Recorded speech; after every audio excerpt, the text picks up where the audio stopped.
out the box, Glaze. Knock him out the box, knock him out the box, Glaze. Knock him out the box, knock him out the box, Glaze. Knock him out the box, knock him out the box, Glaze. Knock him out the box. Who you know more realer, stories with more thriller. Spit real facts, who you know more chiller. Knock him out the box, Glaze. Knock him out the box, knock him out the box, Glaze. Knock him out the box. Once upon a time, not long ago, in the streets of Brooklyn, Glaze had him shookin'. If he liked what you had, got took it. Give me gangsta moves, ran with some gangsta dudes. You know I'm Brooklyn dude, straight take your food. Let me get that real 50 Cent, fat cat and pep.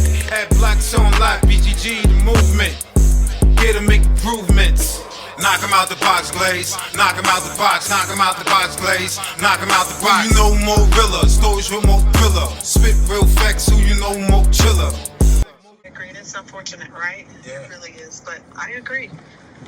So, you know, we'll just let it be told when the story gets told. Yeah. And I'm only going to stick to the truth and keep it pushing, right? That's it. That's all it is. Hey, good day, everybody. Thank you for joining me. Hey, thank you for joining me. Just in case you joined me for the very first time, I am the real Brian Glaze Gibbs. I was once the problem. Now what I seek to do is right my wrong and become part of the solution. How do we stop these kids from picking that brick, throwing at that prison wall for absolutely nothing? How do we stop them from becoming criminal? How do we stop them from being drug dealers, gangsters, stick-up kid, murderers, snitching, whatever? You know how? By teaching them the right way, letting them know about work ethic, and doing it right the first time. What I'm going to do is I'm going to talk about 50 Cent, man. 50 Cent is going at the Big Meech again. And right now, he went to Instagram earlier. 50 Cent had been going after Big Meech online ever since he decided to team up with Rick Ross for a Welcome Home concert. 50 Cent isn't backing down when it comes to his fiery feud with Big Meech. Early today, in fact, he took to Instagram to continue taunting the former drug kingpin. He shared a photo of Tammy Cowins, a former business partner of Big Meech, who had faced an allegation of being a federal informant. He also shared screenshots, some text messages he and Cohen allegedly exchanged. In them, he appeared to ask her whether or not Big Meech knew she was an alleged informant when he was behind bars. She appeared to say, yep, before providing him with more detail. So like I told you folks, listen, everybody keep talking about paperwork. Everybody keep talking about, oh man, we don't believe this or that or whatever. We feel it all, hype. But anyway, Tammy Cowins, the truth and nothing but the truth coming soon. 50 Cent captured the post.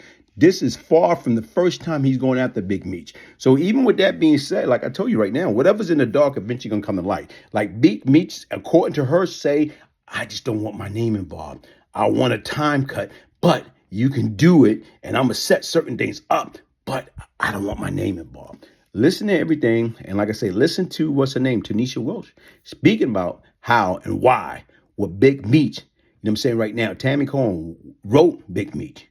Then all of a sudden right now, he gave her his life right. Why? 2 and 2 equal 4. Like I affected. So they tell me, he says, you know what that's about? And I said, no. He said, well, you threatened a government informant, and that's a federal offense, and it's a violation of your probation. And I said, well, who did I threaten? I don't know what you're talking about. So he go over the story, and I'm sitting there, and I'm telling you, when I've heard of people killing themselves not to go back to prison. I went to prison, man. I went to prison. When I say I came home and all these people were going at my head, all these people I helped, all these people, I'm a mother. I was somebody's daughter. I lost my father, lost my mother. I was somebody's daughter. And here you are. You didn't put in no work. No work. All you did is start writing a man, and this man befriended you, gave you his life rights. And just because you've been a government informant since 2008, you have the right to tell them that I threatened you. They told me that they were gonna arrest me. They were gonna charge me.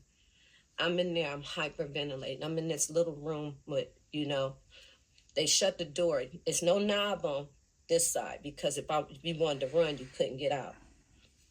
They're talking to me. I'm like, I'm just like fear. Fear had set through my body. I couldn't, I'm going to prison. This woman is finished to take my life away from me. Take my whole life.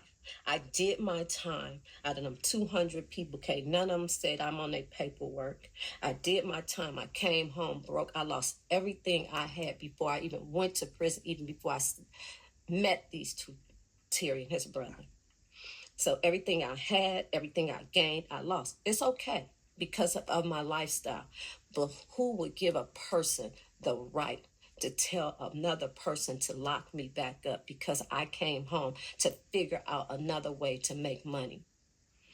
This been hunting me for years. So eventually this stayed over my head for about a year. My father had stage 4 cancer. I thought I wasn't going, they told me I couldn't go home to visit him. Eventually the case went away because they put it under investigation. She couldn't prove what I did. Prove that I threatened her. And then after that, she has did interviews about me. Like her and Saucer's going at my head. For what reason? I don't even know y'all. Have done multiple interviews about me. Talking about who I am. Like, no, who are you? So I thought that when we were coming here, I know like Blue, and they had this big thing on Instagram and going, that conversation was about her. Yes, she's a government informant. Yes, she's been a government informant since 2008. Yes, she tried to get me locked back up. But for my attorney and my probation officer, they didn't lock me back up. But can you imagine the fear that my son had, my mother had, and my dying father had? Because anytime you're in prison, you always think, I just want to make it home to my parents because my parents were older. Just want to make it home to my parents so I can make it right. But for somebody to take your freedom, because I vowed while I was sitting in prison, that I vowed to be forgiven. Weapon charges.